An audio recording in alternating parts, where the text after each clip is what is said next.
I think this is cuz.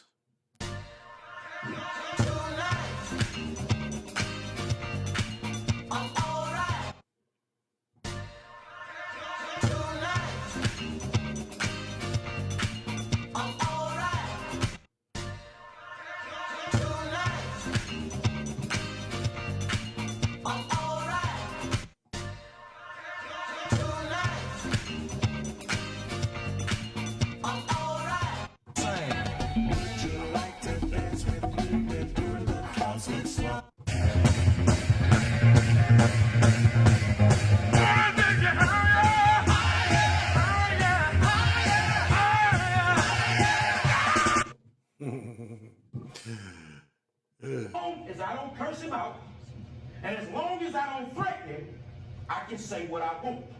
Am I correct? Yes, sir. We sick and tired of that nigga there. The little clips that just, I don't know. So that shit.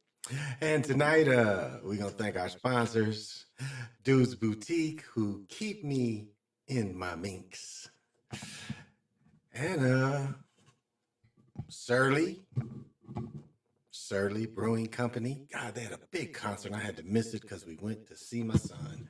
They had a big day where you could buy that bomb-ass bud and everything. And I'm going to thank Aloha Monkey, even though I've never personally had a tattoo.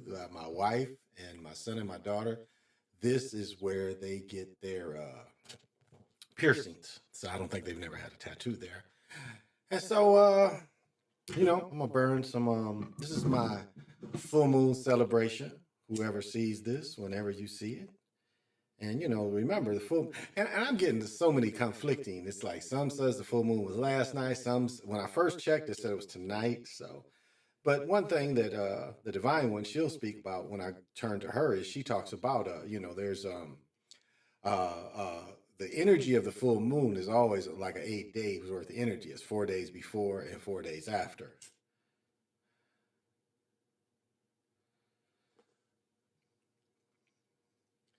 And a beautiful thing about, you know, the full moon is it's a feminine energy. You know, it's a night of celebrating the divine feminine. I have a book called Lilith, and the book really gets into, it talks about Lilith's story. Because, you know, again, she was supposedly immortal, and she knew the Rumpelstiltskin. Because remember, you know, you knew God's name, God had to take you back, so. But this is the Chocolate Mountain Show. I am your host, Big Pontiac. I am the Time Walker, the last of the Time Walkers. But we're going to go to the east, to the north, to the west, to the south, above, below, and the center. You guys some of this energy, clearing my space tonight because, you know, it's a lot of energies going, a lot of positive energies going. So I'm going to play my sounds, which I used to do when I was in my apartment. Every time I would play my sounds, I would play my singing bowls. So that's going to be part of what I'm going to do tonight. I'm going to play the singing bowls because, you know, it's what's really what the monks noticed with the singing bowls. There's energies that don't like this shit. Like bells, and you know the Tartarian people. You know they want to tell you that they got rid of all the bells because they want to destroy Tartaria. And let me say that about mud flood. Mud flood in the Tartaria is really a way of Europeans trying to say they were ancient people. They know they can't really say they're Atlanteans, you know, from Atlantis, and so they came up with this Tartarian thing. And if you look at the original people that started pushing mud flood and Tartarian, these is all kind of Nazi cats. You know, this was supremacist. You know, this was European supremacist kind of guys that came up with it. All right, that's cool. Got that going. You know.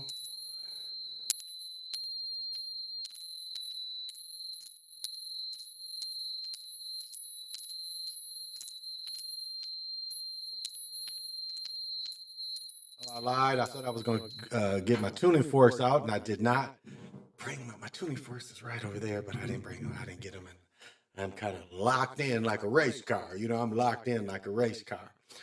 And so tonight is about good vibration, helping everyone, um, trying to raise their vibration. So don't really have any libations. Hey, Liquid Fire, thank you. Thank you for coming in. And so, I'm going to give out good vibrations. So I'm going to start with my small singing bowl and work up to the big one. And yeah, we're going to go from there.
And this is energy of the blue argonite.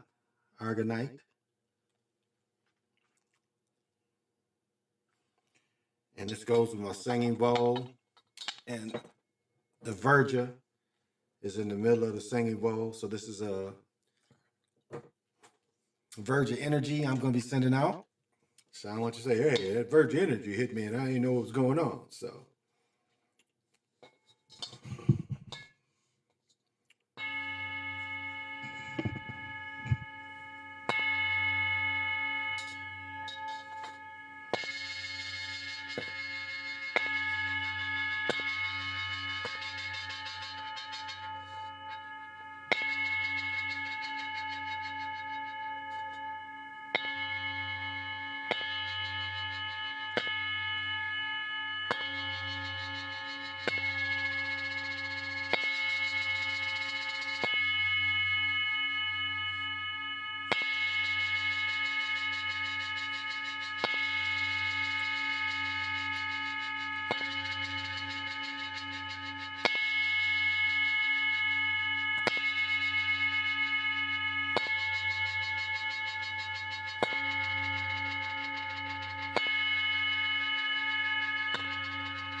All right. I hope you enjoyed that. Very relaxing. I will share my Calumet with you. Uh, so smoke them if you want them. And we will partake of the sacred smoke.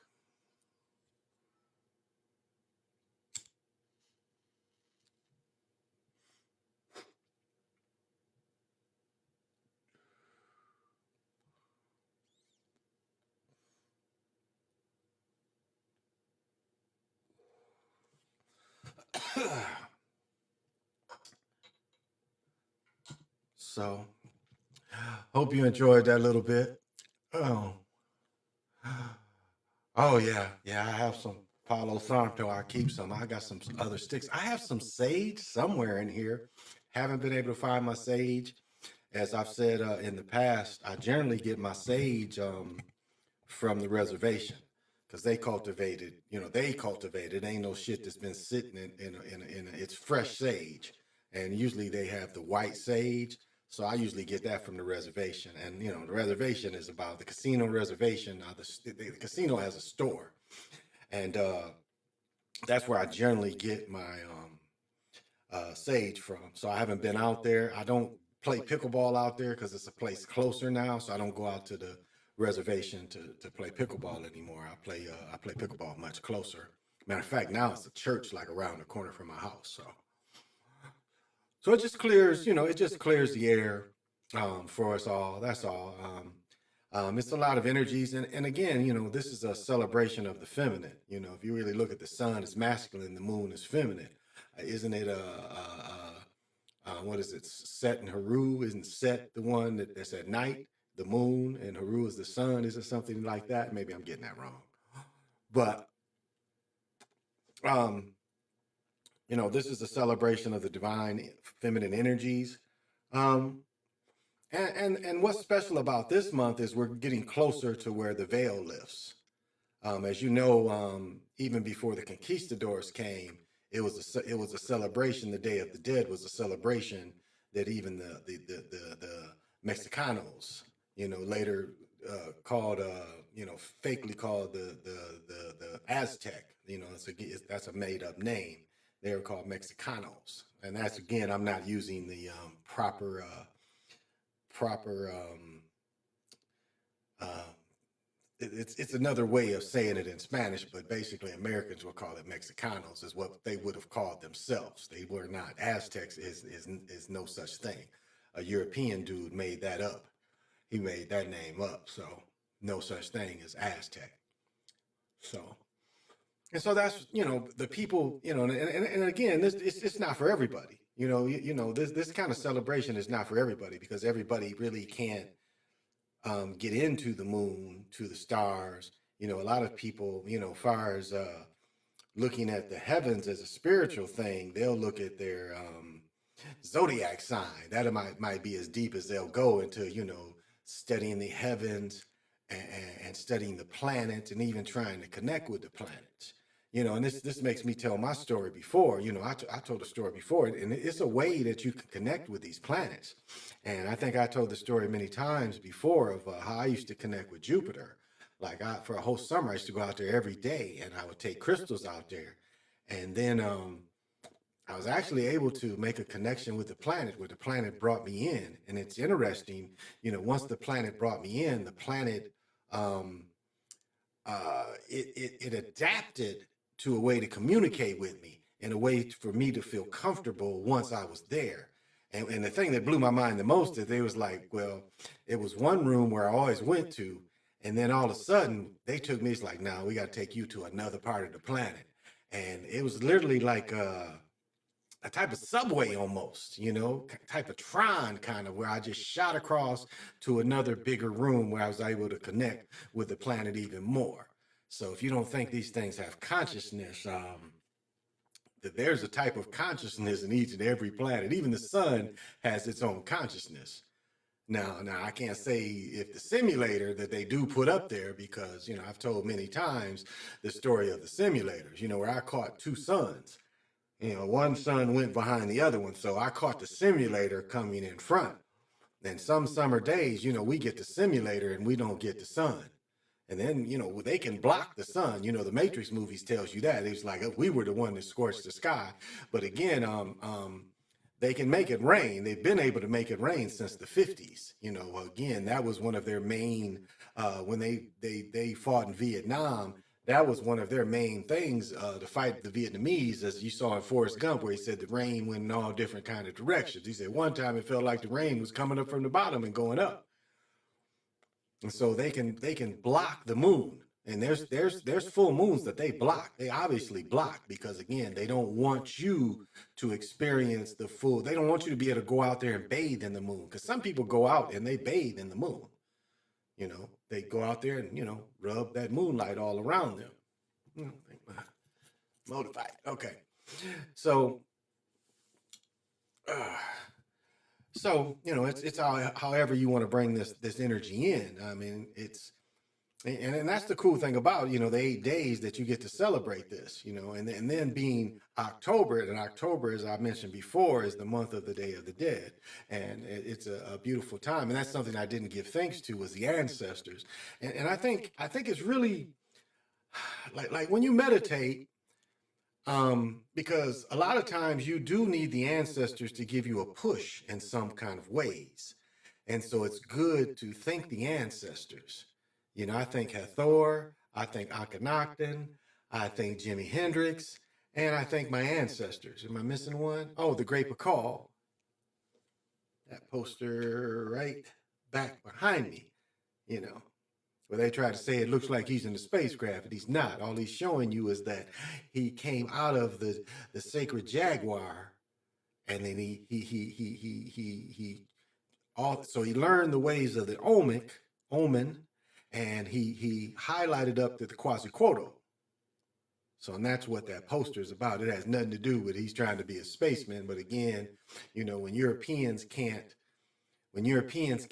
explain something or say it's something to come from them, it must be aliens. That's their answer for everything. It must be aliens. You niggas didn't build nothing. It must be the aliens. So. And so again, it's people that aren't sensitive to this kind of thing, and so they can't bathe in the moon, and that's like I was talking about, I think yesterday, or last time I came on. It's like, what, and something that the love and above and look, which I know you fucking with me, but it's okay. But again, something that she said that is so relevant to most people is what we tend to do is we dwell in the past, and we also we put things in the future. So instead of letting the natural flow of life, we start trying to put the puzzle together in the future from right now, instead of looking at right now and saying, this is good enough. I am living the best right now. Most people try to push everything into the future. It's like, I'm going to win the lottery, not right now, but I'm going to win the lottery in the future. When the way to win the lottery is saying, I'm going to win the lottery right now. And then we'll move from there, instead of trying to put everything. And it's almost like, the donkey that has the carrot on the stick, and the donkey is going in a circle chasing the carrot. And that's when you put things in the future, that's what you're actually doing. Now, I'm not saying planning, but I'm saying your dreams and some of your ambitions, but mostly your dreams and your hopes and your wishes. Too often we put those in the future. We put those out there, and so it's always we're chasing that carrot on a stick instead of saying, okay, this is what I'm planning, but right now is okay. Because you can't have something good in the future if right now is not good for you. If you're not in the right state of mind and saying right now is good enough for me, I have everything has been provided for me right now. And if I can add this, then that'll be great. And if it doesn't happen, it doesn't happen. That's okay. But if it does happen, again, you're not putting it out there like that. You're saying, okay, I'm going to, slowly move into it. Slowly move into it. That's the best way I could put it. Hey, researcher, thank you for joining. What's good? I agree. Without giving thanks to the ancestor, you won't be grounded as you should be. Yeah. Oh, yeah. And that's a good point of when you meditate, is that you do want to stay grounded. Like I have some petrified wood that is really a dynamite grinder. Shungite. Where's my pyramid? I think last time I was looking for it, I couldn't find it either. Where's my pyramid?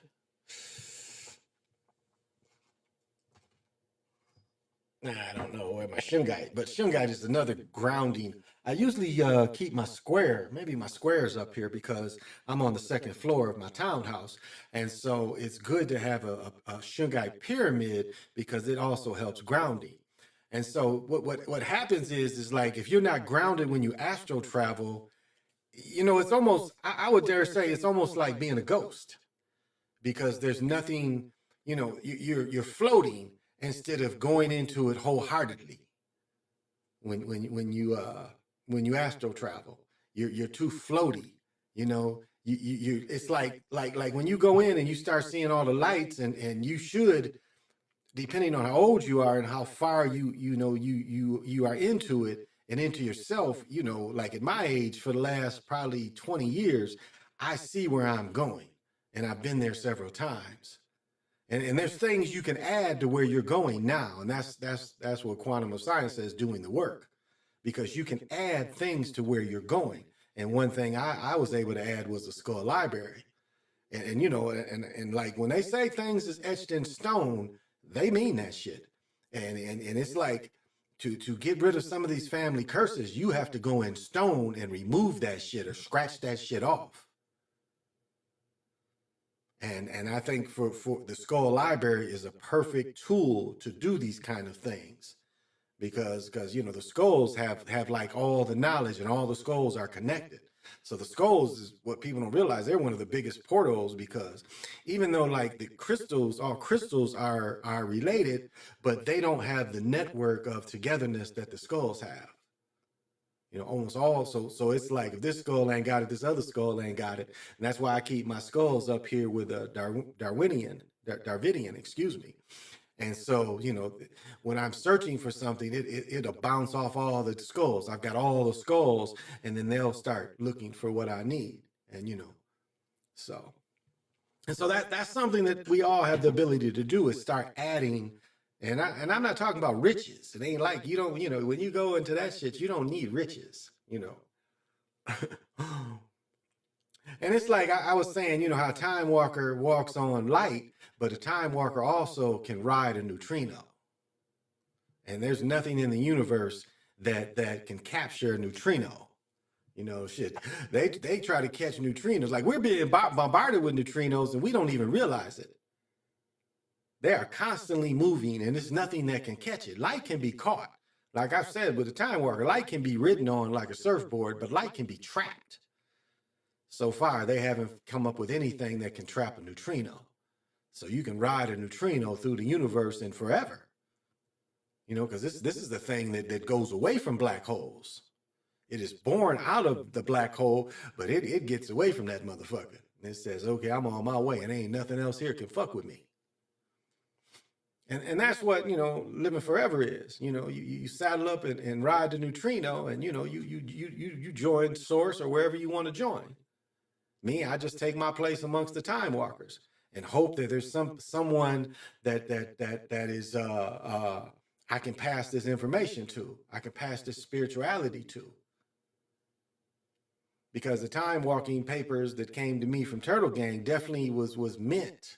It was meant for us to meet in 13. We've been friends on Facebook for over 10 years, and it was meant for him to give me those papers. And then it was meant for me to go take it far as I could take it.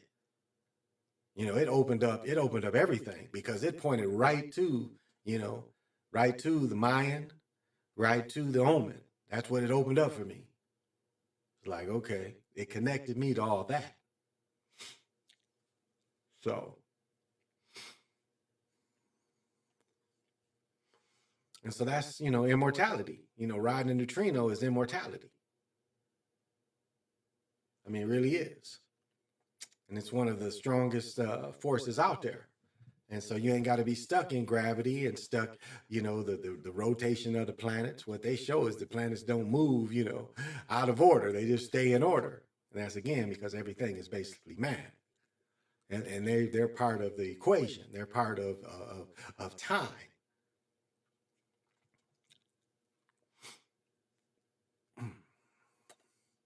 I like tobacco too much. I know when I was a boy, he was like my great uncle. He always just chewed on one. And I used to work with a dude. He would smoke it off and on, but he would chew it all day. And he'd have a big stogie, and he'd smoke it and chew on it, smoke it and chew on it. So that's kind of when I got in the habit of it. Mm. I just chew on them. And this one I should have bought another one, but that's okay. Hey, Necessary Evil, thank you for joining. So, how do I want to do this? I guess I can rap a little longer.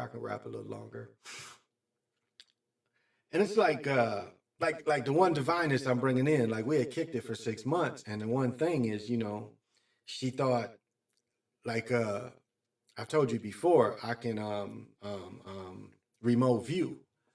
And so I was talking to a young lady one time, and we was going back and forth in Facebook, and I was like, okay, chick, you want to see, you really want to see what I can do and some of my abilities. And so I astro traveled in her house, and I'm looking at these pictures on the wall and shit, and I'm like, whoa, I'm up in this chick's house.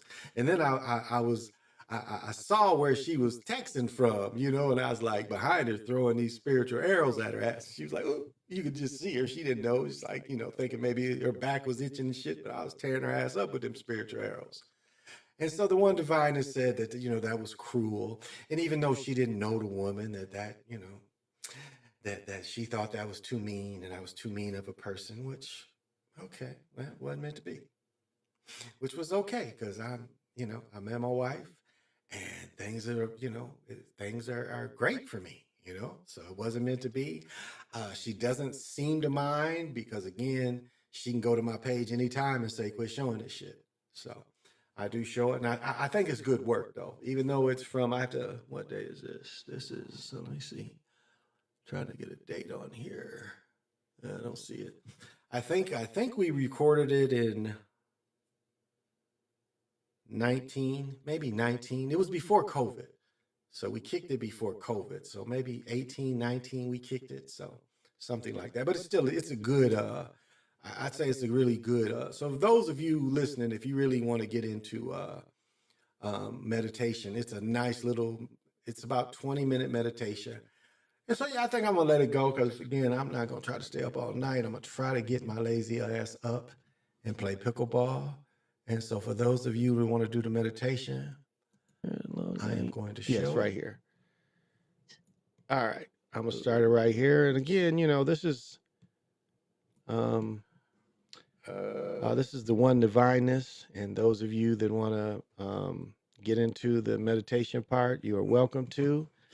Those of you that don't, well, then you don't. But I'm doing this for those of you that want to get into the meditations. This is one divineness. This is 3 or 4 years ago.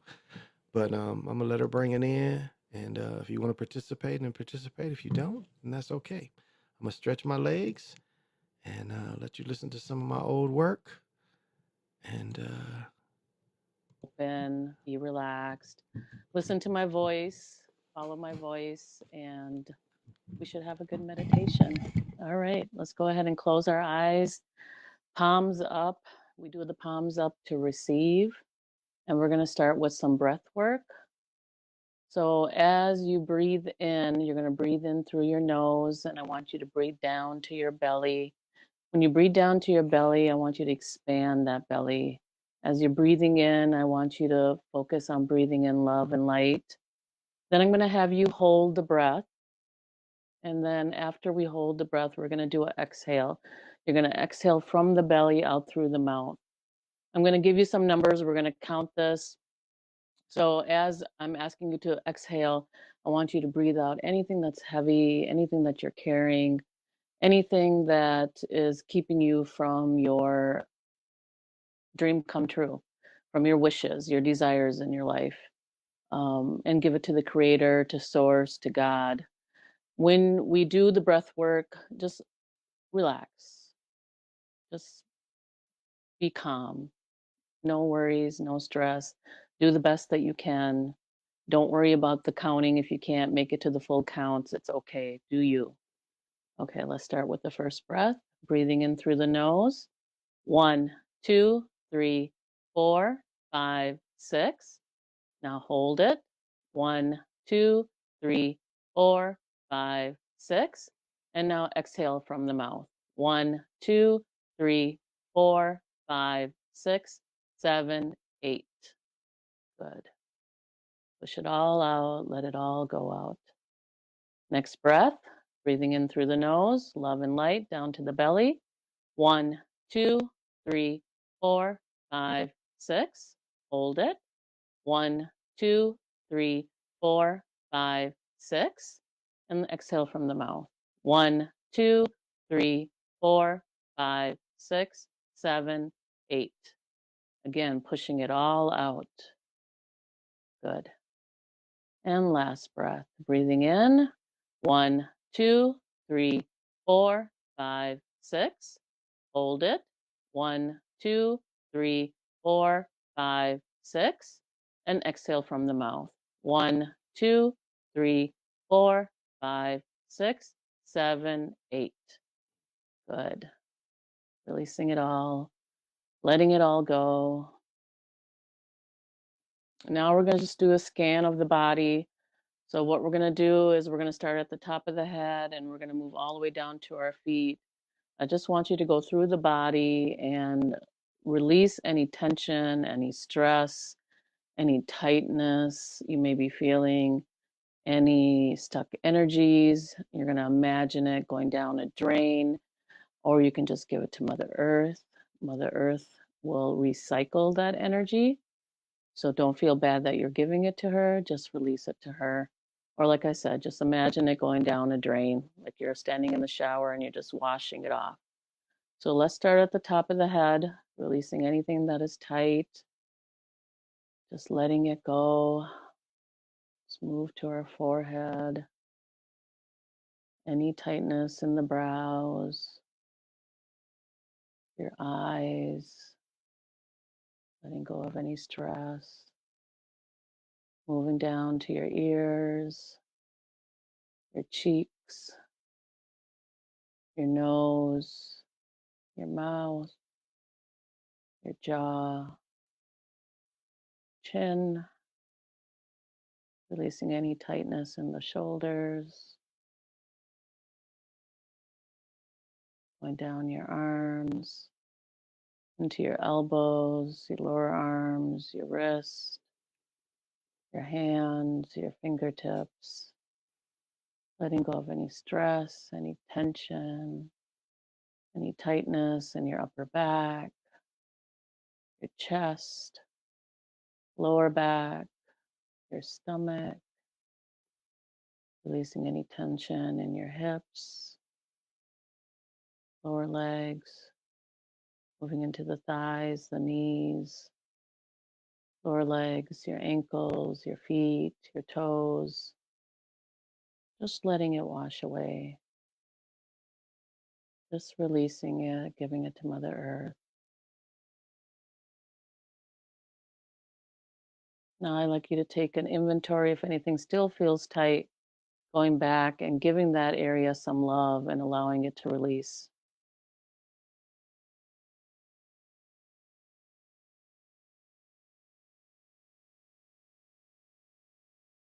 Let's start now by bringing your awareness within. I want you to start focusing on bringing that awareness from your mind down to your heart space. Start pulling that awareness into your heart space. As you keep a light focus between your brows, not looking for anything, not stressing about it, just a light focus as you pull that awareness into your heart space.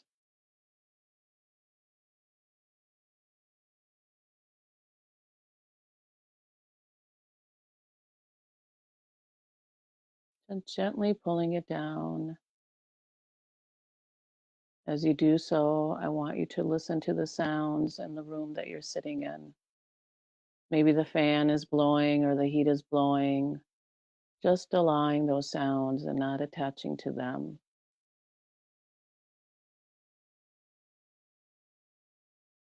You may hear family members or pets in the background, just allowing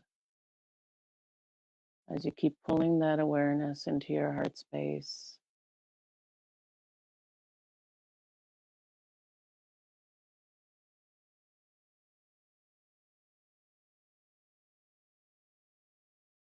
You might hear some cars driving by, just allowing those sounds to occur as you keep pulling that awareness into your heart space.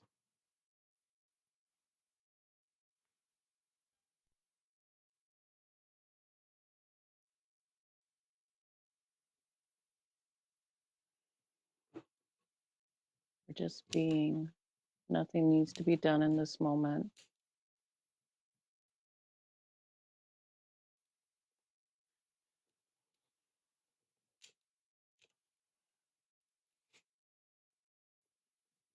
Thoughts may be rising in your mind of what needs to be done after this meditation or what needs to be done tomorrow. We're not going to attach to those thoughts. We're just going to let that energy pass as you're just being. As you keep pulling that awareness into your heart space, not worried about the bills, the chores that need to be done, not worried about the workday for tomorrow or for the rest of the week. Just going to let those thoughts pass as you keep pulling that awareness into your heart space. Letting go of any irritations you may have had today with things not going your way, and just allowing it to pass.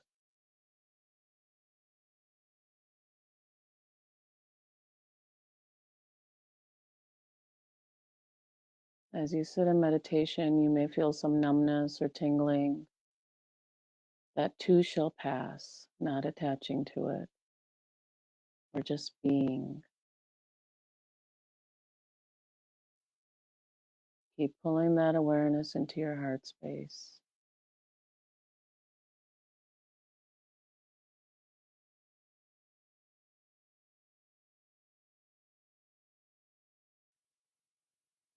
If thoughts continue to rise, just gently pull yourself back into the heart space.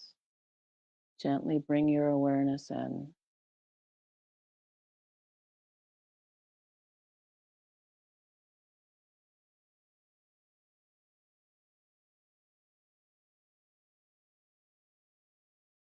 Now, being in the heart space, I want you to imagine a green lotus flower opening up. If you don't know what a lotus flower is, it's okay. Just imagine a flower opening up. This is where our love resides, in the heart space. I want you to move your awareness within the heart space, within that lotus flower. And I want you to feel that energy as it expands and moves in all directions. I want you to embrace yourself in that love, that unconditional love.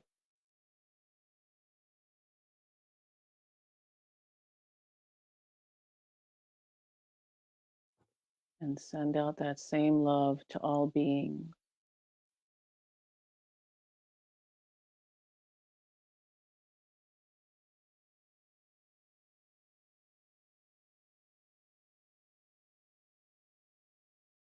Now let's move our awareness down to our solar plexus. Your solar plexus is located about 6 inches above your belly button. As you move your awareness down there, I want you to imagine a yellow lotus flower opening up and bringing your awareness into the center of that lotus flower. This is where our will resides, our inner strength, our goals. Just move yourself into that energy and feel that energy.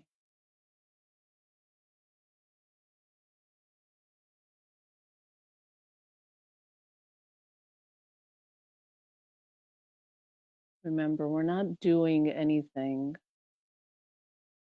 we're just being. Allow yourself to be guided.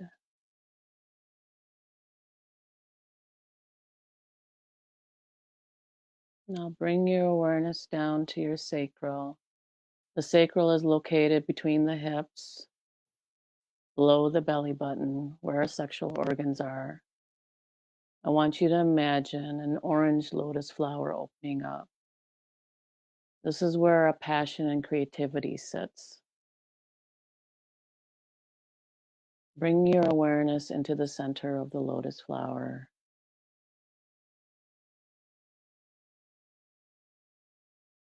Allowing that lotus flower to expand in all directions. This is where our self-care and self-love, doing the things that bring us joy, allowing yourself to feel that energy.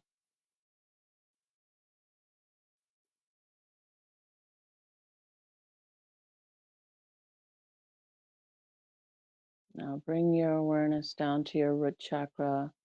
This is at the base of your spine. Imagine a red lotus flower opening up. This is where our survival sits. Bring your awareness into the center of the lotus flower. As the lotus flower expands in all directions, feel the connection to Mother Earth. Feel the connection to knowing that all of your needs are being met and will continue to be met.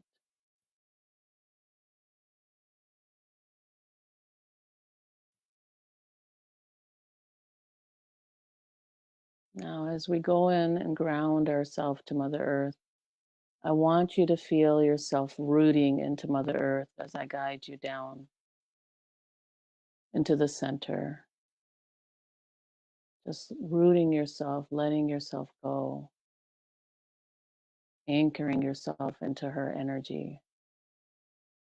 Bringing your energy down into both of your thighs, your knees, your lower legs, your ankles, your feet, your toes. Bringing that energy down into the ground, into the rocks and dirt, going down the multiple layers of the earth, going down to Gaia, to Mother Earth, connecting with her consciousness, becoming one with her unconditional love. Feel yourself becoming one with her.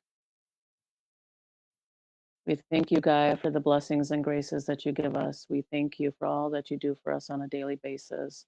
We thank the animals, the plants, the birds, the air, the wind, the water, and the fire for their part in our human experience and soul's evolution. Being filled with gratitude and love, now bringing that energy forth, bringing Mother Earth's energy as she gives it to us freely, bringing it up through the multiple layers of the earth, bringing that energy back up past the rocks and dirt, back up into the ground, into your feet, your ankles, lower legs, knees, thighs, root chakra, sacral, solar plexus, heart. Now move your energies up to the throat chakra. I'd like you to imagine a blue lotus flower opening up. This is where our truth resides, our communications with others. Feel that lotus flower opening up and expanding in all directions as you bring your awareness within.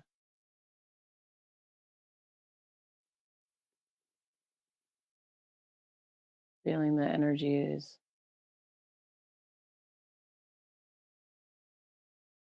As we speak our truth, and we speak the truth with loving ways and loving words.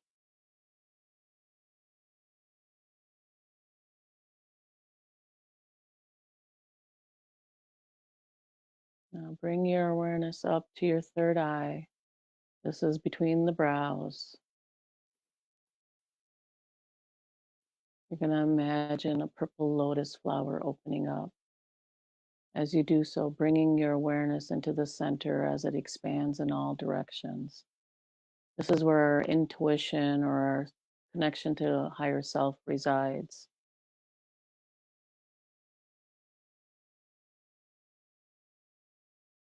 Feeling those energies of being guided, of the knowings, of the nudges, of the visions, of the hearing, whispers in our ears of what we should be doing to continue to be on that path. What is for our highest and greatest good, and for those who are around us and surround us. Allowing that energy to expand.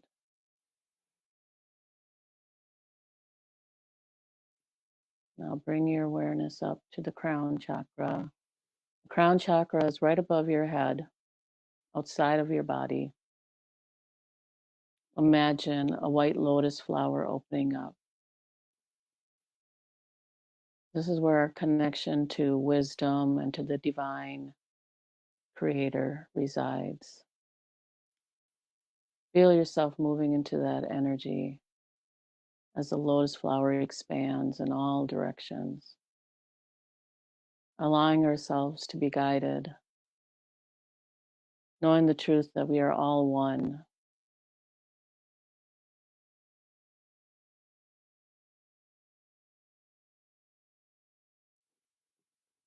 Now bring your awareness up to the sun. Allow yourself to feel the warmth of the sun on your face, the life force energy. Feeling the energy of the sun on your body into each and every single cell. Bathing in that healing energy.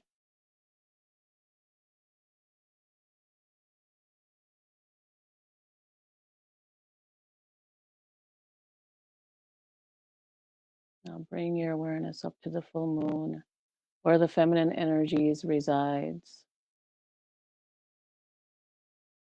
This is called the pink moon. This is a very powerful moon.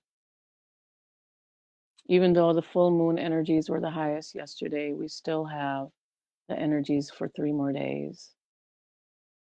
During the full moon, we do a release of letting go of things no longer that serve us, so that we can make room for the things that we desire in our life, which we plant during the new moon.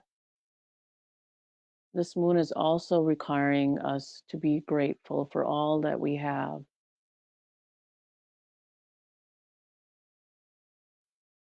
For all the things in our life that we are grateful for, so that more can come forward.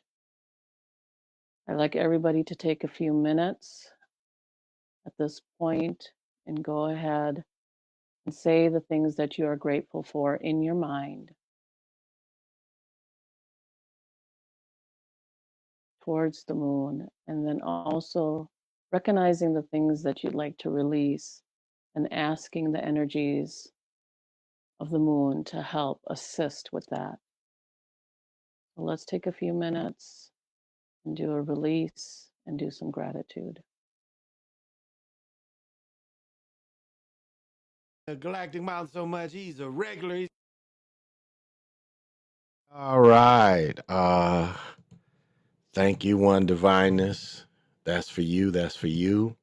I told you this comes from Brother Charles Henderson. He is on Facebook under Charles Henderson. He makes pipes, he makes knives. I got this from him. He gifted me this back in probably 17. Now, there's nothing in it, but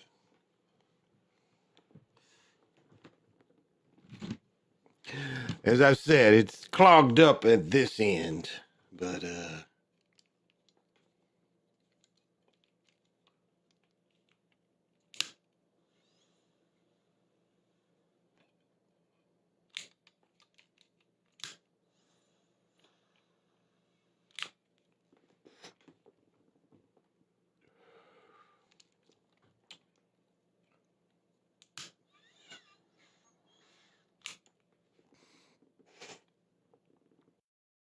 all right, I hope everybody enjoys that. Um, just a little something to bring it all in. That's all. Just something to bring it all in. and celebrate, because tonight is a celebration. Where am I getting? Oh, let me turn that off. Maybe, yeah, maybe. No, okay, maybe that took the echo away. But it's just a celebration of energies. That's what it is. It's just it's a day to take time out for you to. I'm still hearing that echo. Huh.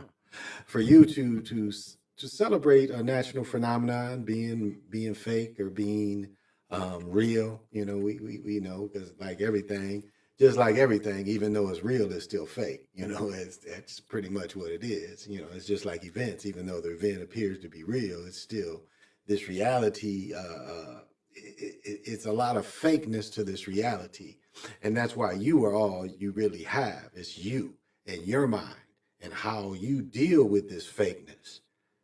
And that's what's happened this last year. It's been a big dealing on all of our emotions.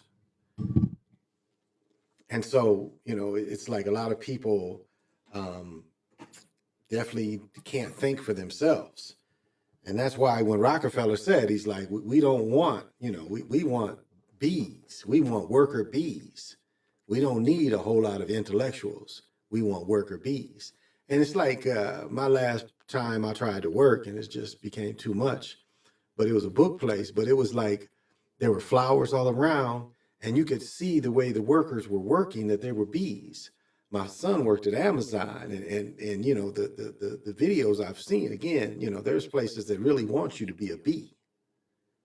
Amazon is a prime example, but that place I worked at briefly, it as well. It wanted bees. It did, and there's jobs where, you don't really have to use anything. Like if you're a machine operator or something, you're not really using anything. Like they showed Eminem, him and the dude, they work in a big stamping plant, and it's like you stamp all together. One of you pull it off, you put another piece on. It takes a double stamp. Again, it's mindless work. It's work. You don't have to think, and that's what this thing wants. It doesn't want thinkers. It prefers people that just follow along, and that's the poor thing about. That's the messed up thing about poor Europeans. They they live in illusion, because long as they can say that they are connected to whiteness, because they changed European from white. And I'm talking about Europeans maybe the last couple hundred years. Because again, they had to umbrella everybody. It's like we can't have these poor folks, we can't have these poor folks being with them, because they'll take over us. And so that's still like, you look at the skinheads, like, why are they mad at the world? Like, you would think skinheads had nothing to be mad about, but they see even like they're even madder. And they want to blame their conditions on everybody else, instead of saying, taking responsibility and saying, I've made my world the way it is. And you look at like generational hate that Europeans can pass on from children to children to children. Why? Why is hate passed on like that? And it seems like most of the hate is passed on through Europeans. And why is that? Why do Europeans want generations of hate? I mean, like, really, like, if we look at Chicago right now, how can possibly the National Guard want to shoot somebody? Because Chicago, I mean, in a way, we should be thankful, because what we have in Chicago and even here is we have melanated people killing melanated people. And that's what, a lot of people have always said is these gangsters are so gangster, but they never go after Europeans. Now, maybe a dopehead European every now and then, but not any real power Europeans. The way the system is set up, the young dudes go after each other. The European is the last thing in their mind. They never think about going after them. They go after each other. Now, again, it's easy for us to be soft targets. You got 20 dudes trying to kill you, eventually they're going to get you, especially in a city like Chicago. What was the one dude, Duck? What was his name? He got killed standing in line during COVID. Over what? over really what? And that's what it is a lot of times. It's over what? What do they say about gangs and stuff? No, none of you own any of this. But they've taught melanated people to hate each other and hate themselves. I mean, and I don't condone any violence towards women, but it's like if you take you take a young boy, and the young boy, his daddy don't live with him or ain't raising him, and all he has around him is his grandmother and his aunts. And so that does, over time, and then, say most of his teachers are women. That does bring up a hate for women, because a young man grows up and all he knows that tells him what to do are women. So that psychologically does do something. It does make a young man rebel against women, because women are the one he looks at it as holding him down, is women.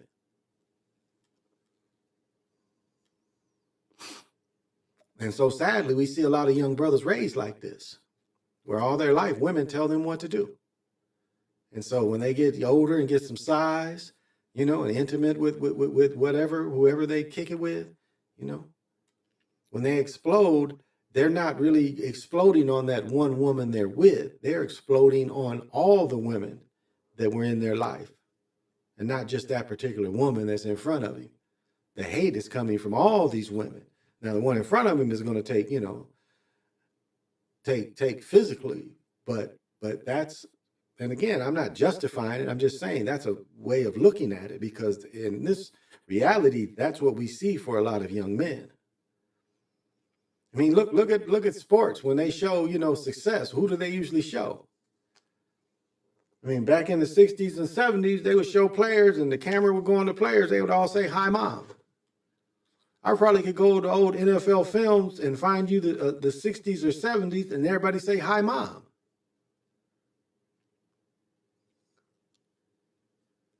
And that's really how they want it. They don't want, the dad, the strong father figure there. And that's why, like feminism, welfare, all that tried to break up the melanated families. I mean, I was lucky. Even though I had a stepfather and a mother. My stepfather married my mother when I was 4.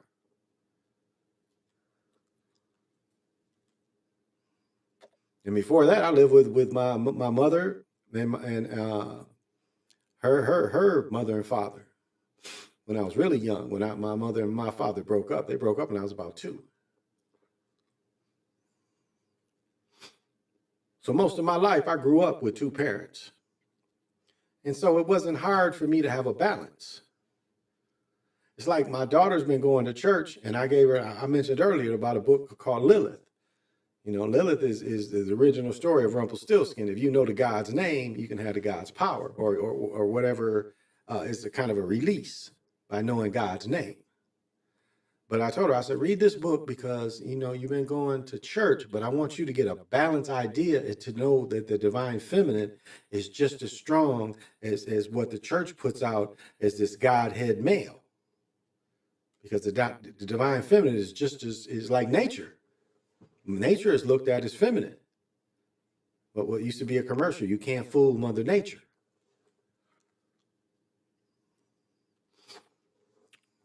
And like we do see, that's like the first attack of this planet, as I talked about the other night, was the attack on the trees. These trees that used to go up into the heavens. Whatever came here at first, that was the first thing they attacked. And think about when the Europeans came. First thing they attacked was the trees. The melanated people were here. We didn't cut down trees. There was enough trees that had already fell. And, only the plains people lived in them wigwams. But the people on the East Coast and went down to the South, they lived in cribs. They lived in homes. Wasn't these Tartarian ancient rock buildings, not nothing like that. But I mean, they lived in log homes. So it's totally different than the plains people that follow the animals. And as I've said many times, you see at first you see the attack on the trees, nature, And then you see the attack on buffalo. And we know, not buffalo, bison, excuse me. And we know the bison have been here for millions and millions of years. And so they owned where their feeding grounds. I've said before, and it's one reality where melanated folks, all this stuff that happened to melanated people didn't happen in that reality. And they found a way to build civilization over that, where those animals still had the freedom to come and go, just like they had been doing for millions of years. And there's a movie, with John Travolta in it where they show melanated people in charge. And what Europeans always say is the reason why we don't want you guys in charge, because you'll treat us like you'll treat us like we treat you. If you listen to one of them Dixie people from the 60s, 50s, and 60s, and that's their biggest fear is that we'll treat them like they treated us.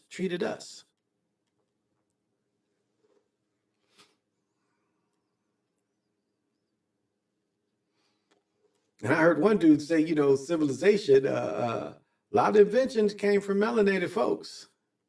These cell phones, the light bulb. If it wasn't for Latimer's filament light bulb, it was a brother that showed them how to mass produce shoes. Technically, those boots right there, handmade, is technically made the way that he invented a machine 100 and some years ago. And there's too many things like really, if remember the book the dude wrote that all the Christians was able to disappear when Jesus brought them all up, got planes crashing.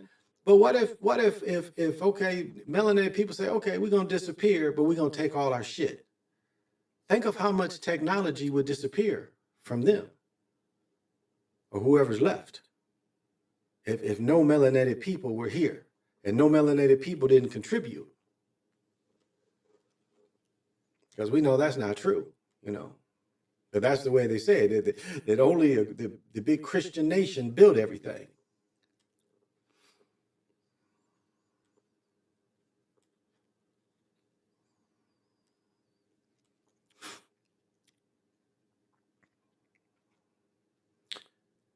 And just as, they burned the codexes, the Spanish burned all the South American history, the Mexican ancient history. Because again, it didn't say nothing about Jesus. But again, they wanted to kill any culture or idea or practices so they could totally be European. And the trip thing about the Spanish is the Spanish wasn't able to hold this very long. Look at how long Spain held this. They didn't hold what they conquered very long before they were conquered. And remember, this continent was almost every European nation attacked this country, this continent. Almost every European nation.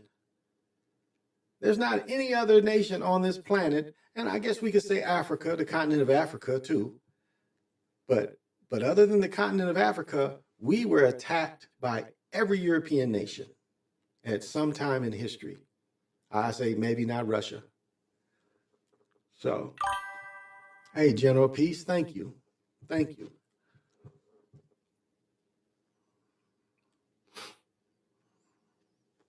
And so now, we live in a time where they want us to forget all about the history and that we didn't contribute anything and that they want to poke the bear. That's really what it's all about. They want to poke the bear to put martial law on us. Because they haven't cared. So really why they haven't cared that melanated people, young people have killed melanated people. So why do they care now? They haven't cared forever. During the drug wars, they helped the violence. Like I've said before, the violence in LA, even, their guns just, there's a trailer. I mentioned this over and over again. Gary Webb in his book, he talks about a trailer full of guns. They were just left. And it was there for weeks before anybody broke into it. And it's full of guns. You hear young brothers talking about from Kansas City all the way to Chicago, just barrels of guns. This is military plants.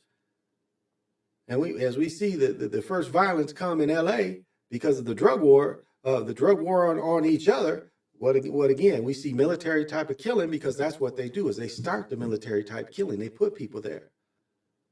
I mean, I was trying to think, watching Al Prophet stuff in the Detroit. There's one dude that killed a Maserati Rick. Definitely was a government plant who was trained by the military, but yet he's around killing brothers in Detroit. And yeah, they put him in jail, and he got shot himself. But again, he was working for the military the whole time. And we see the same kind of violence in Chicago, where the military puts people in key positions, and then they start it. They start that killing, and it makes killing like, again, and like we romanticize it. Remember a few years ago talking about my ops? And you got people living in suburban America talking about they got ops because it's the popular word. And it's like a spell. It is a spell. It's like these word spells. Like I used to get on people saying at the end of the day, they give us spells, and then it's a parrot spell. And they have entertainers and they have sports people saying these parrot spells. Now, some of the spells we create, and they take it and they push our spells on it. That's cool. That's cool. That they copy your lingo, your spell, and they push it all around. It's like, I know I changed on Facebook. I was the first one to really hit people with it instead of saying happy birthday, enjoy your day. And what is the algorithm do? We need to put this in here. And so it was a spell that I put together.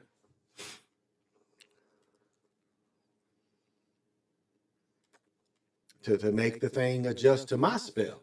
So we also have that power. Keep that in mind. We also have that power. That this system, we put a spell out in the system, and the system will push it out.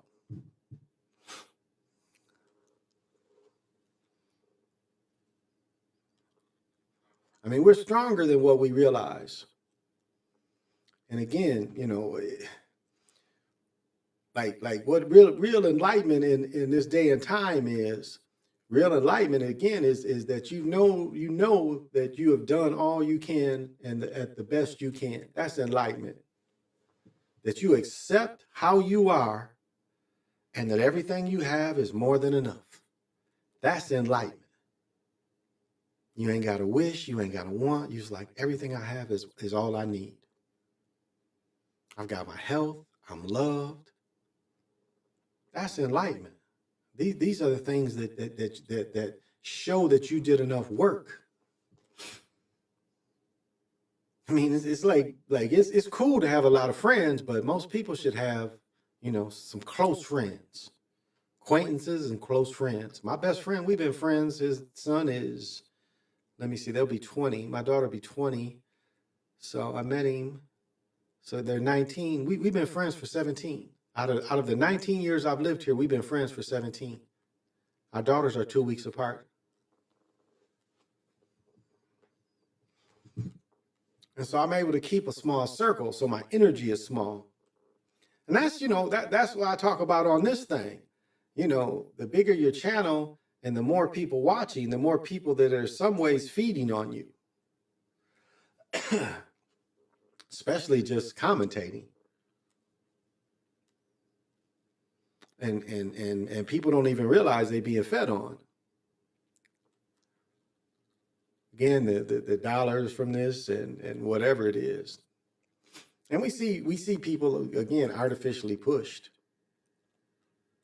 Like a prime example is, when I start coming on and doing these lectures, doing this teaching, this thing hates it. It hates it. I put these stupid videos and I put some football videos and they push that. But when I talk here, they don't push that. Matter of fact, they try to penalize me for talking and passing on my knowing to people. They seem not to like something I say. I mean, they did it to me. So they took my other channel away and it had so much music. Do you guys remember when you could offline music on YouTube? And I had hundreds of songs because you could offline music. They had it one time where you could offline music so you could listen to it anytime. And so they got rid of that. And so when they took my channel, my first channel, they took all that away. And to know that it wasn't real and that they were looking to take my channel, it's been people that said the exact same words I said. And yet these people aren't penalized. So it makes you think, are these plants? Because we see, again, the artificialness of this. I do a goofy Saturday Night Live, and it shows up, I got thousands of views on it. That's artificial. There's nothing real about that. And I know that. It's nothing real about that because there's nothing special. I did a video that got 64,000 views, and it was nothing to it. It was Andy Dalton, and his teammates wouldn't help him up after he got knocked out. His teammates didn't go walk over to him or nothing. I think I made $800 or $900 years ago. Matter of fact, they paid me my last payment, and then they took my channel that same day. But I mean, do you see? It's artificial. It's like, this is bullshit. Why would anybody care about this? Why would anybody care about this? What was so special about that video that it really made a difference? And then there was nothing about it.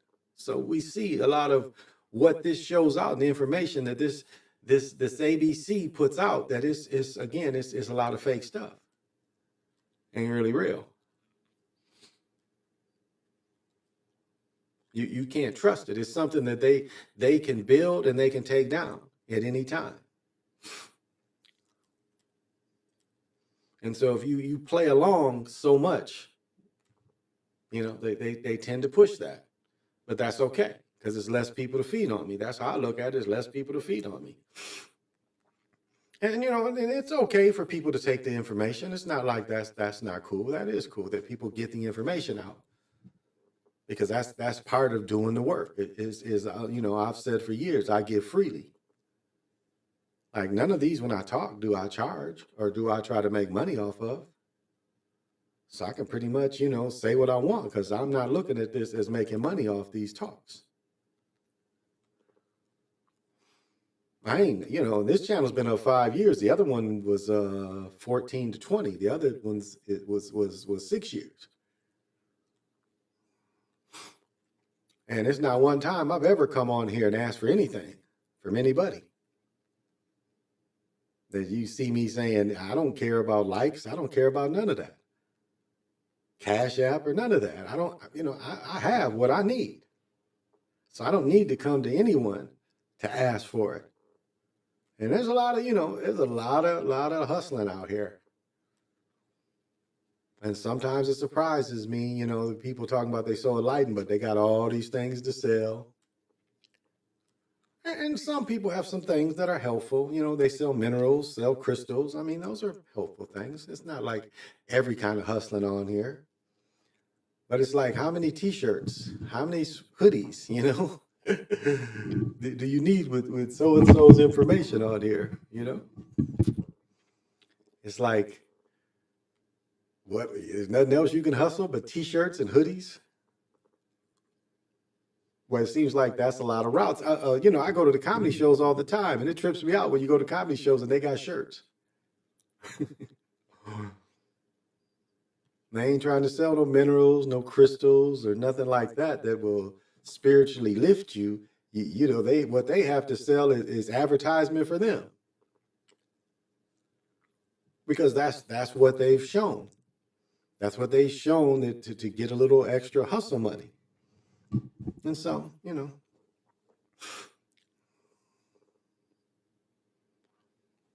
each his own, I guess. But I don't need it. And nor would I ask you. I mean, I put together some hats and stuff, but I know how much that, it's like, for me to get you a hat the way I would like it, it ain't cheap. I mean, y'all been to Lids. You've been to places that sell real hats, baseball hats. And if you get a monogram, it might cost you $60, $70 to get that hat and get all the stuff on it you want. Anybody can really do that, but I'm saying it's not a cheap process. Especially to get a good fitted hat, $59.50 hat. Not some hat that comes from Temu.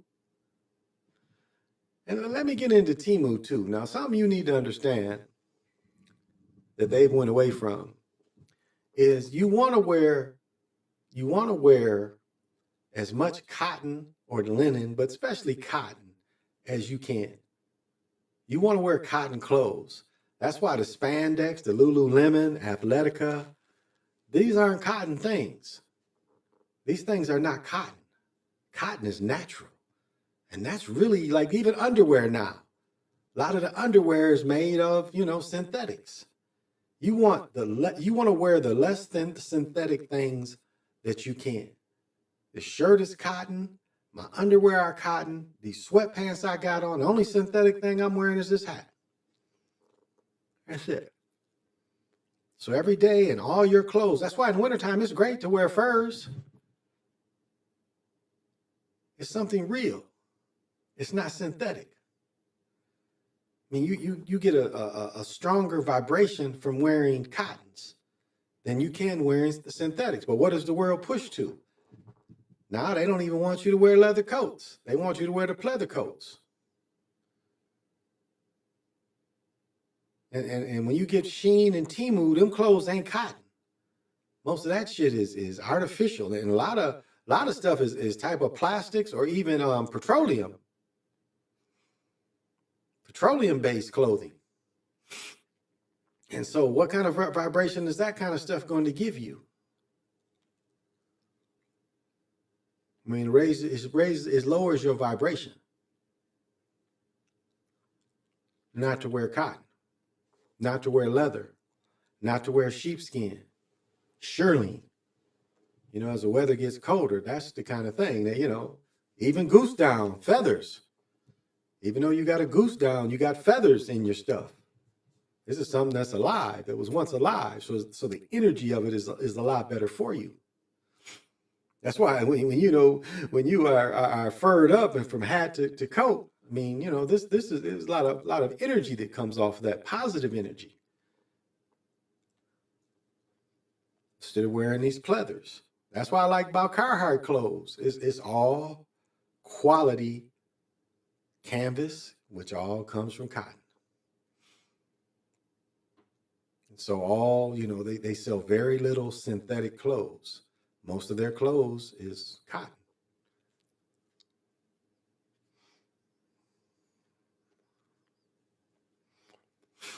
But, it's something that people aren't taught to notice, aren't taught to think about. It's like you can get even deep in as this colors, power colors. Every day has a color. Like when I would read the cards every day, like I have some Totec cards. Every day there's a color associated with that day.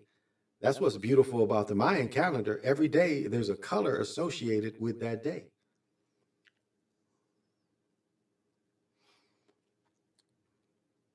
And so, again, the day is giving you, that little more of a spiritual uplift, because there's very few things that spiritually try to lift you. It's the opposite. They want you to give your energy to something else other than yourself. Now, I've said many times, you've listened to me over the years about being a Super Saiyan. That's how you should leave your house. And to quote the witch, again, you want love or above, But I've said before, what happens? You wake up, your wife is bitching. Love goes here. You wake up, some bill is due. Your love goes here. Your energy goes here. You wake up, there's something with the children. Your love goes here. So by the time you step out of your house, your love is might be down to your knees. When you woke up, this shit was way up here. And so what I'm saying is, despite any of the bitching that's coming around, keep your shit up here. Leave your house a Super Saiyan. Don't be beat down before you even leave your home. Don't let things beat you down before you come out of your home. Your home should be your sanctuary. Your home should be your energy. It's like everything in here. I brought all this stuff in here with thought. All this, like my desk is super junky, but it's things that I brought on in here, and it's things that I look at. Everything in here should help me out. Everything in your house should help you out. And I've been saying this for many years. If it's something in your house and it gives you a funny feeling, get rid of that shit. You put a picture up and it seems like, maybe things aren't quite going your way. It might be that picture that you introduced. Get rid of it. If it's a shirt or some clothing, that you wear that and things just don't seem to go your way when you wear that thing, get rid of it. Because it could be a type of energy that's just not positive for you when you wear that type of clothing.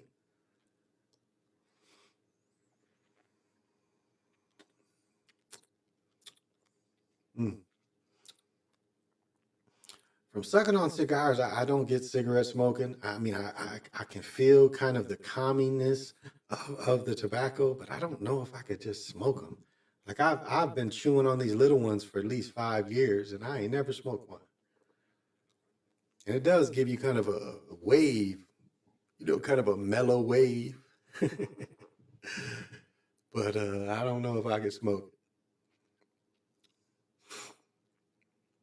And I mean, how often, do y'all ask yourself, am I joyful? Because you don't want to be happy, because if you're happy, you got to accept sad. They go together. But joy and love have no equal. They try to tell you joy and pain go together, and they don't. Just like bliss. Those are 3 words that have no opposite. Hate is something they made up. Love is supreme. Love has no opposite.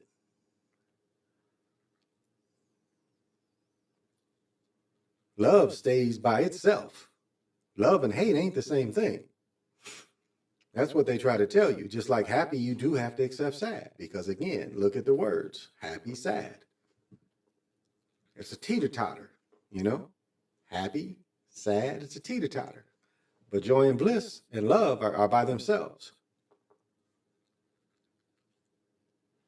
And these are the state of minds that you want to be in. It's like Tim Frisk talks about, lucid living. You are the watcher of everything. You look through the lens of the participator, but yet your knowing is still here. But you can look through the lens of the participator. You can see what the system is and work the system. But yet you're never losing yourself. You're always still in with yourself.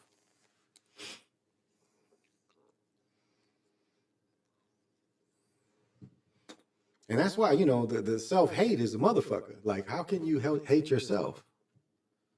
It's like, if you hate yourself, everybody else is definitely going to hate you. If you don't love yourself, then how can you receive love and how can you give love if you don't start with loving yourself? Like, every time I look in the mirror, I'm like, that's a bad motherfucker right there. Give myself 5. What's happening, baby? Good to see you. Because, you're not even that reflection that you see. That's not really you. That's what this reality gives you, but you're much more than just that reflection. I mean, stare at yourself in the mirror for a long time and see what happens. Shit starts. Same thing if you stare at your shadow. Shit starts. You see there's something else there. But just look in the mirror for a long time and see how that image starts to... intensely look at yourself in the mirror or look at your shadow. And you'll see that they change. If you concentrate enough, that shit changes. The reflection changes. The shadow as you stare at it changes. Because that's what this system is created to make you think that's you. It's just like this country hates us so much. If you travel overseas, you see that the food overseas is definitely better than the food here. And why? Why do they allow such bad food? Why are they just, they've been knowing that red dye has fucked people up. Remember the movie Peggy Sue Got Married? And she goes back in time and her sister dies of cancer and her sister's about to eat a red M&M and she tries to tell her, well, don't eat those. And they've still been putting the dyes in. And that movie came from, I think, the 90s. So they've been knowing what makes you sick, but that's what they want. They don't want you to live forever. And the way now, the way we age now, like the cat that lived for 200 and some years, this cat wasn't all, when he died at 200 and some years old, he wasn't all crinkled up and everything. I literally play pickleball with two dudes in their 90s. Now, they're not the greatest. I'm not saying that they dominate in their 90s, but I'm saying they're still out there doing their best, still out there, being able to move a little bit, being able to hit. And I told you, pickleball, the way it makes you think is good for older folks. Very good. Quick decisions, using your quick twitch muscles, but quick decisions. And that's the key to memory. Because again, the hints is what we lose. The being able to backtrack what I just did. If you losing your keys and shit, then you really need, like, you losing your keys, you can't find your purse, you can't find your phone. This is already showing you that you're losing some of it. Because if you don't know yourself, you don't know where you would put shit. But if you know yourself, you're like, okay, I know where I put my stuff. So it's easy to backtrack and find it. Because that's what we lose. When we get Alzheimer's and dementia, we lose the hints. You can sit with an Alzheimer patient, and he'll tell you what went on a Thursday back in the 50s. But you ask them what they just did or who I am, they won't remember that. But they'll remember things years and years ago. And you can sit with them where they'll even start talking about you when you was younger. And they'll tell you, like, well, I remember when, and they don't know it's you, but they will tell a story that you did. Well, my son did this one, and he's talking about you. But they may be in front of you and not know you, that story is about you. Because that's taken away from them.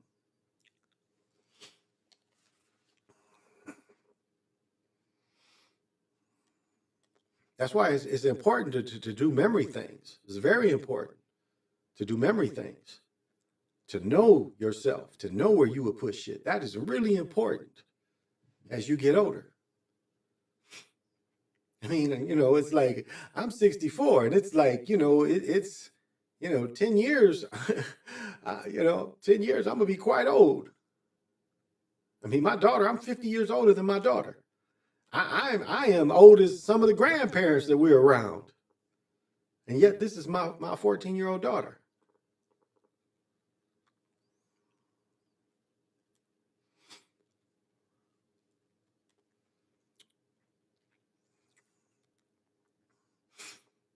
And so, I mean, definitely, it goes into eating right, definitely. Putting the right minerals in you, the right diet, get enough exercise. Now, I was on my way, like, I couldn't get up. I didn't sleep very well last night, so I didn't get up in the morning and play pickleball. But on the other hand, it's like recovery. Like somebody was saying, like if I played like during last week, I played pickleball every day, and my knees and my feet, I feel it. And so there's days I do need to recover. So if Sunday is the day I just sit around all day, I mean, that's good because I'm recovering. And like this week, I really haven't played pickleball. I mean, the weather's starting to get funky too. But, when I don't play, I look at it as like my body is healing. Because my MCL is definitely torn. Because when I have my leg bent, it's stiff. I've rigged up an extra brace so I can play and I can move around. But I feel it when I get done. I got major ice packs, TENS unit, and all that shit. Because again, I've been an athlete all my life, so I know how to, treat myself, treatment. But I do know that there's days that my body needs to rest.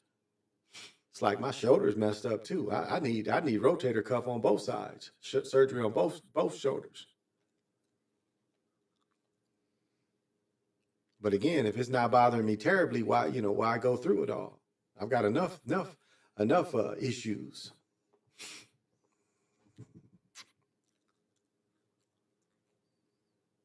And that's one good thing about the society out here. It's a society that helps with our health. They can tell you these minerals, these things that the melanated people of America use that was natural and not these petroleum-based medicines. That's why the Rockefellers, are in charge of all doctors and doctor schools and all that, because they want to keep petroleum-based medicines. Which, yeah, they can help you to a point. I mean, you see the commercials. Y'all ain't the only one that sees the commercials. And the commercials, you look at the side effects, and the side effects is worse than the shit that you're going through.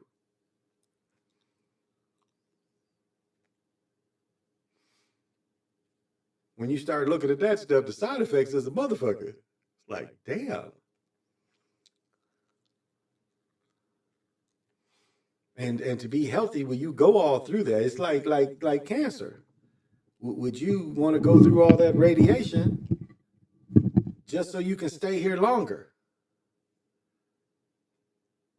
Because radiation is painful, extremely painful. Do is it worth it? Is it really worth it? Just so you can stay longer? And I mean, it's nothing wrong with life, but is that pain you got to go through and those chemicals, is it still you? Because when you put those type of chemicals and go through those type of treatment, that goes and takes some of the soul, some of the spirit away too, because that's what they're meant to do. So they're healing one part, but they're trying to strip something else up out of you. And so it wants to make you more hollow. And it's, making you more hollow for a few more days. What did King say? Immortality, every man wants that, but it's like, on the other hand, if you know how you lived and what your bodies went through, and is it worth it? A lot of people it is. A lot of people it is.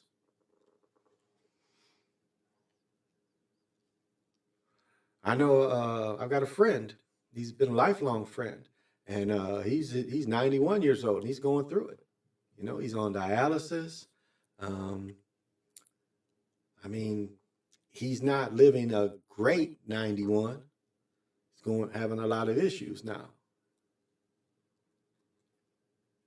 But I'll say this about him: when I saw him this summer, still his mind is still good. Still sit there and have a conversation. Like my father is in not Alzheimer, but full dementia, and his twin sister, they both, like my grandmother. My grandmother went through the same thing, and my father and his twin sister, they're both going through the same thing. My aunt got worse off first, and now my father's going through it where he don't really know nobody. And I watched my grandmother go through that. Well, my father said one of the most beautiful things is, like, my grandmother was like, "I'm sorry, I don't know you."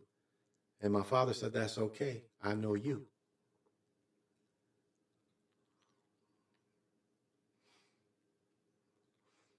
And it's funny, when you do the work, it's like, my father was a major narcissist.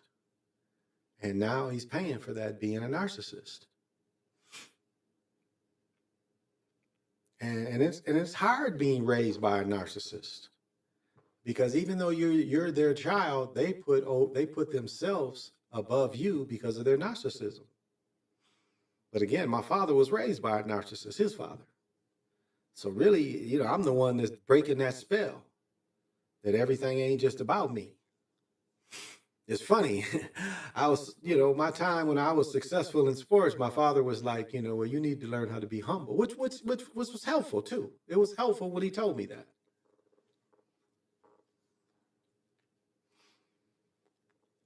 Because there's nothing wrong with being humble.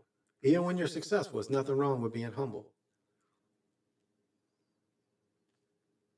There's nothing wrong with everybody working on a project, even though if you are the main person of that project, still giving everybody credit that helped you. So it's nothing wrong with being humble.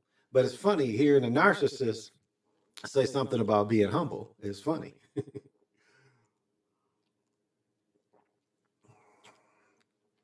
And it was like, some of my decisions was like, I ain't want to be like him. Some of my decisions, I was like, I want to do the opposite of what this cat did. And it helped me put in the proper work that I'm supposed to do, that I am living my purpose. And that's what you really have to find out. And your purpose ain't your job. It ain't your job. What is your purpose? Your job is the way you get by in the society, but spiritually, what is your spiritual purpose here? How do you find that?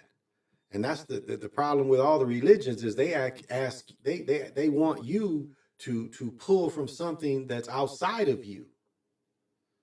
You read the Gospel of Thomas, it says inside of you. It says it's inside of you and it's all around you. But you're not pulling from anything else other than you. Because the ultimate spiritual being is you. You are the ultimate spiritual being. You don't need any outside source to get that. You can create Kundalini. You can contact your higher self. You can astral travel. That's you. You can remote view. You don't need any outside source to help you. Now, as we said earlier, yes, it's great to touch with the ancestors because they can give you a push. They can give you some wind. And give you a little wind in your push. Your spiritual push, that's the ancestors are there for that. If they can give you a little push, that's great. Because that's part of what they're around for. Because they are inside of you, in your DNA. All these 144,000 people that it took to bring you here, all of that is in you as well. All of that is in you. All of their memories and experiences and spiritual gains get transferred to you through DNA. And that's why they want to push shit in you that disrupts your DNA. Because they don't want you to tap into that kind of thing. They want you to think that's alien when really that's a part of you. And this month is a perfect example of that. This is the one time where you get a greater push from the ancestors. Because the veil thins. So this whole month, it's like they tell you it's just one day. It's really this whole month. The veil thins. And it was something created before the Europeans. The Europeans put it Halloween as a way of controlling it. When the cycle of this month has been going on, this time of year has been going on way before the Europeans came here.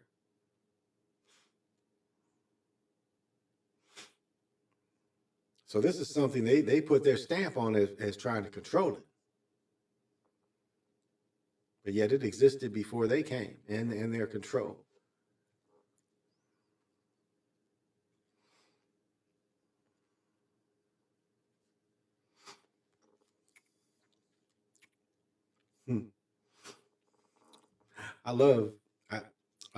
My ex-wife grew up around farms, basically. Not even sharecroppers, but she actually grew up on plantations. Again, my first wife basically lived where slaves had lived. I mean, she lived in a two-room house in the 60s, 70s, and she didn't move out until the 80s. I think she graduated from high school in 81. Now, if you think of you're in your 50s, or even if you're close to my age, I mean, do you understand that she didn't have running water in where she lived until she went to college? She didn't have an indoor toilet till she went to college. And that's kind of mind-blowing. The two-room house, well, maybe 3 rooms. It had 2 bedrooms and a kitchen. That was it. No running water. They had a well, outhouse in the 1980s. And to some people, that was the way people lived in the 50s and 60s. My mother grew up in the 40s, 50s. She graduated in 59. As a little girl, she had outhouse. They had running water, but she had outhouse. Her grandparents had an indoor toilet, had indoor running water. She tells the story where she has a sister and 2 brothers, and she was the youngest. And my grandmother would bathe them all in the same water. And my uncles would always tell her that they peed in the water before she got in it. Can you imagine that though? You bathing all three of your children in that dirty water that each child, this is a sneeze, that each child has already been in. Can you imagine that? Would you do that to you see that's in today's thinking, but in the thinking back then when you didn't really have, running water in the house and you had to make so much hot water, that was the way you did it. But that is the way, my ex grew up.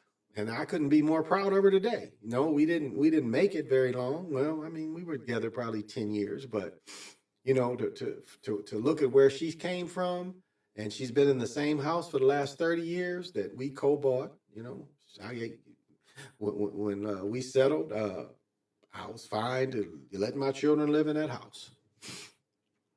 And my children were raised in those two of my children was raised in the only place they ever lived was the house they grew up in. And her and her new husband, it was 20 years, so it's not new, but that's where they live. And I'm not mad at that at all. That place was never for me. My future was never to be with her. But that's okay. I'm still proud of her. Still proud of what she did. I have nothing bad to say about her. Now, my second wife is a different story. But even her, I'm even proud of my second wife because she's come a long way from going to being a stone cold drug addict to getting her shit together and finally being a productive person.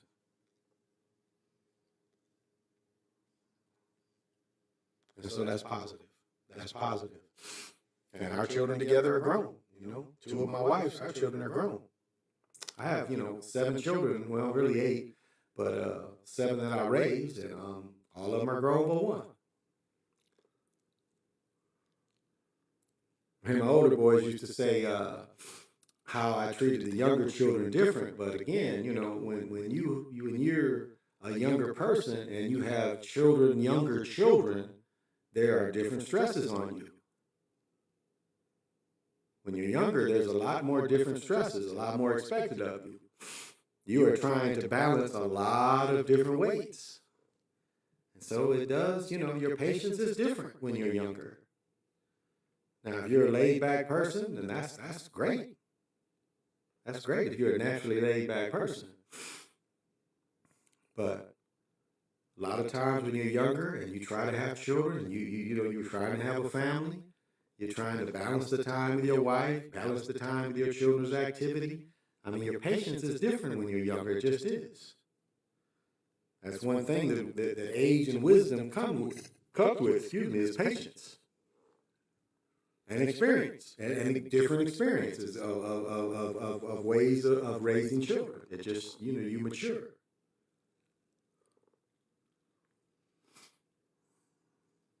And it's different, when you have 2 toddlers, a teenager, a 7-year-old,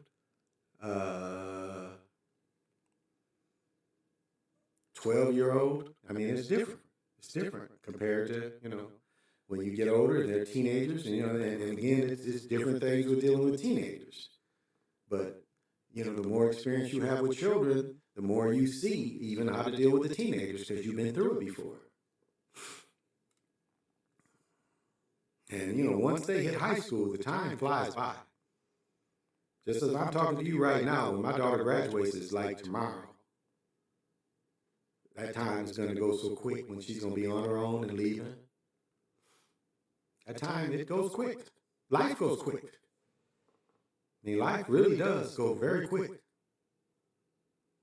And it's like me and Pomo was talking about. It's like, is it different days or is it just the same day repeating?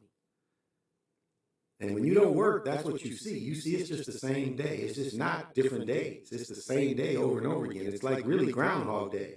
It's just different things around you, but it's really just the same day.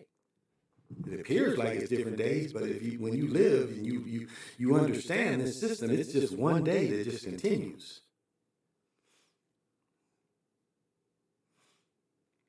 And they just tell you it's different years. They only change the years to put on some shit when you die. And to make you think that you're old.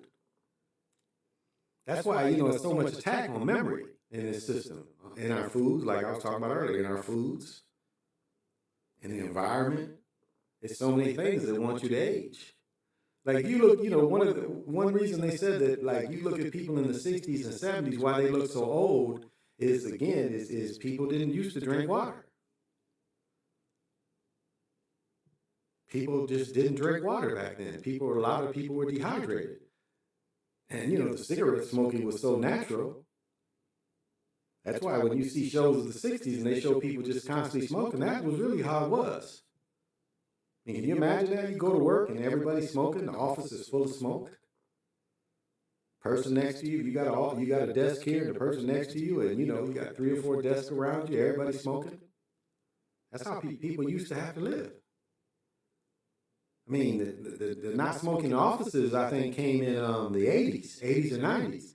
I mean, some of you out there remember when you go to a restaurant, it was, do you want smoking or non-smoking in the restaurants? You used to get smoke in the supermarket. Can you imagine that? Walking around Walmarts and, people in their pajama pants with bonnets on and they smoking cigarettes while they shopping? That's how the world used to be. I heard a lady with cancer, cigarettes that gave her cancer. She said, really, if it wasn't for the cancer, she'd have smoked until she died. She said she missed smoking. It was such an integral part of her life. I mean, think about it. A person wake up, have a cup of coffee, smoke a cigarette. Eat breakfast, smoke a cigarette. On your way to work, smoke a cigarette. Cigarette break. The original breaks was cigarette breaks. When you get your 15-minute break, that was used to be considered a cigarette break.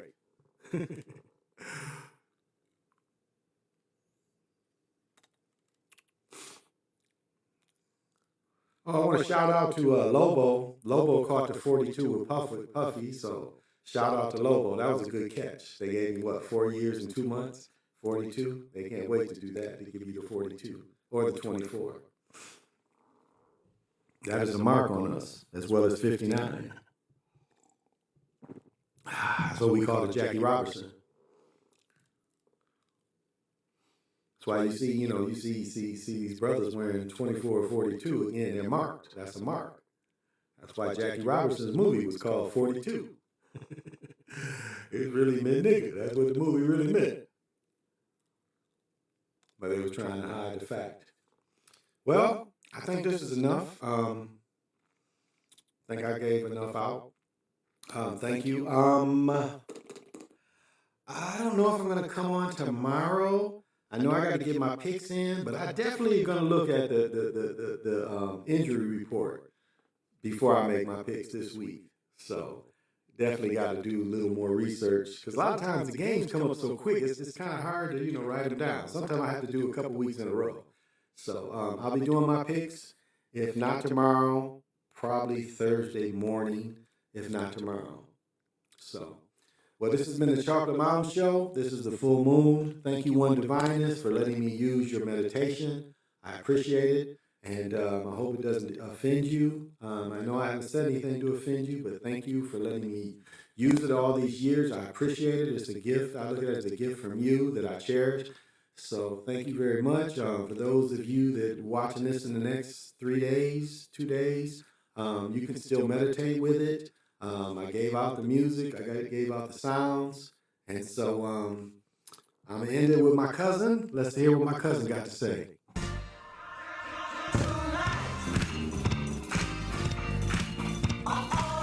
And like I will give a little history of that song with my cousin. And I don't know if I'm ever going to get time to chop it up with him. I know he's getting a book written about him now. But that song is when he breaks up with his first wife. He breaks up with his first wife, whose name was Lisa. And that song is written about his breakup with Lisa, because he tells her, we breaking up.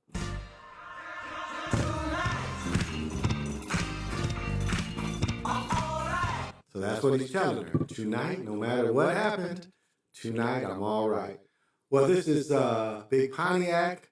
I am the last of the Time Walkers. Until we meet again, thank you so much who's watching it now.